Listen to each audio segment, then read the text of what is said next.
On va commencer par la première partie, la première phase de l'ethical hacking. Il s'agit du footprinting et reconnaissance. En fait, c'est la première phase qu'il faut faire et c'est la phase la plus importante et c'est la phase qui peut prendre beaucoup plus de temps.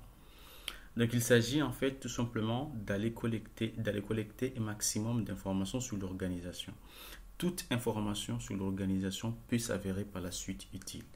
Les informations à récolter, il s'agit bien entendu des informations, si on peut les avoir directement, les solutions que les organisations utilisent, euh, les matériels qu'ils utilisent, les systèmes d'exploitation qu'ils utilisent, les personnes qui travaillent dans les organisations, par exemple la personne qui s'occupe de la sécurité, la personne qui s'occupe de l'administration réseau, si on a ces personnes-là, leur profil, leur centre d'intérêt, ainsi de suite.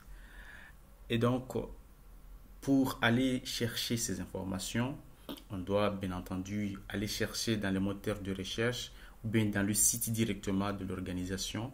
Et là, c'est très important de le mentionner. Le site de l'organisation souvent divulgue des informations euh, qui peuvent porter atteinte à la sécurité du système d'information. Par exemple, vous pouvez entrer dans un site internet d'une organisation, vous basculez dans l'onglet appel d'offres, par exemple. Après, vous allez tout de suite tomber sur un appel d'offres qui décrit l'architecture réseau de l'organisation. Qui dit par exemple on a besoin d'un prestataire pour venir installer tel sous un serveur par exemple sous Windows Server 2012 par exemple, ainsi de suite. On tombe par exemple une personne qui s'occupe de la sécurité de l'organisation, ben, on peut aller dans LinkedIn, sur Facebook, sur Twitter pour aller chercher le profil de, de la personne, c'est son centre d'intérêt, ainsi de suite. On peut aller interroger les bases de données WIS pour savoir quelles sont les personnes qui sont derrière le nom de domaine de l'organisation. Euh, on peut aller euh, on peut utiliser les serveurs DNS aussi pour avoir un peu plus d'informations sur notre domaine. Donc, en fait, il y a beaucoup plus de sources d'informations auxquelles on peut aller chercher d'informations sur l'organisation. Mais pour faire beaucoup plus simple, on va tout de suite passer dans Kali Linux. Donc ici, on a pas mal d'outils qui va nous faciliter la tâche. Par exemple, ici, récupération d'informations. On a pas mal d'outils qui va nous faciliter la tâche pour, euh, pour aller collecter ces informations sans avoir à les chercher manuellement qui peuvent prendre beaucoup plus de temps. Donc ici, je vais utiliser Maltego. C'est un outil que j'aime bien et qui est très simple, vous allez voir, et qui donne pas mal d'informations euh, lorsqu'on part par exemple d'une autre domaine de l'organisation, parce que comme vous le savez, généralement, quand on va pénétrer un système d'information, en tout cas quand on est à l'extérieur, c'est en mode boîte noire, c'est-à-dire on n'a pas beaucoup trop d'informations de ce qui se cache derrière. Donc la seule information généralement, ce qu'on a, c'est le domaine de l'organisation, par exemple. Donc, à travers le domaine, donc, il faut chercher à trouver euh, beaucoup plus d'informations possibles afin d'atteindre le système d'information. Donc, ce que j'utilise ici, Maltego, c'est une version Community Edition. Donc, je crée un nouveau projet.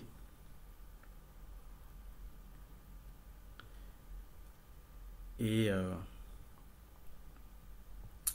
après ici, donc j'ai pas mal d'objets que je peux utiliser. Donc j'ai un système autonome. Si par exemple je cherche à savoir beaucoup plus d'informations sur un système autonome, un numéro de port, il y a ici un device, un périphérique.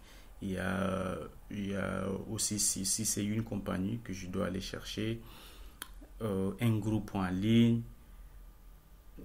euh, un DNS name. Mais moi, je vais utiliser ça, le domaine. Généralement, c'est ça ce que j'ai. Donc, à travers le domaine, je vais essayer de trouver ce qui reste. Donc, à ce niveau-là, donc le nom de domaine, donc pour le besoin de vos tests, vous pouvez écrire tout ce que vous voulez. En fait, maintenant, ce qu'on fait jusqu'à maintenant, c'est légal parce que c'est le big data d'Internet que nous allons interroger. Donc, on fait par exemple Facebook. Vous cliquez à droite. Vous avez ici transformation, All Transform. Quand vous cliquez All Transform, vous allez trouver toutes les informations que vous pouvez aller chercher à partir du domaine qu'on a formé. Donc, écoutez, donc on va faire simple. Je vais dire, allez, cherchez-moi tous les types de transformations que vous avez. Je fais un run. Voilà. Donc, vous voyez, j'ai des numéros de téléphone, j'ai des adresses email.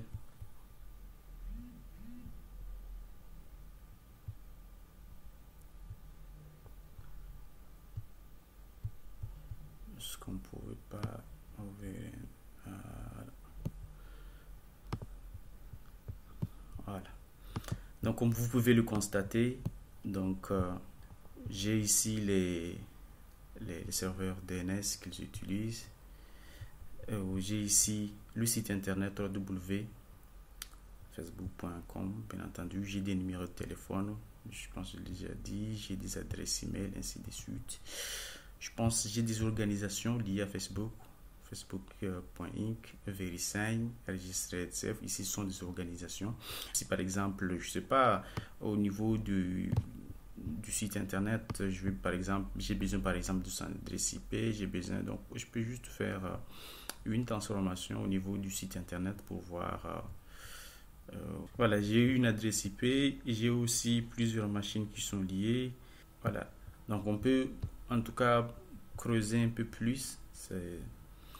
Ça dépend en fait de ce qu'on veut. Si on a une personne, c'est mieux. Je pense ici, il ne pas divulguer, il ne pas. Oui, voilà. Il y a une personne ici, mais c'est pas vraiment une personne physique. Je pense peut-être que c'est une personne morale. Mais quand même, on peut aussi creuser sur cette personne morale. Okay. Je pense que je peux pas en avoir beaucoup plus que ça sur cette personne morale peut-être qui se cache derrière. Voilà, donc ici, donc comme vous pouvez le constater, donc ça on pouvait tout ça aller chercher sur internet, mais regardez, on pouvait pas fermer en fait. Si on cherchait à la main, on pouvait pas fermer. Mais aussi ce qui est important ici, à travers cet outil Maltego, c'est qu'on peut on peut générer un rapport, donc import-export. Je dois voir quelque part. Generate report. Donc je vais par exemple partir dans mon bureau, je vais nommer par exemple Facebook,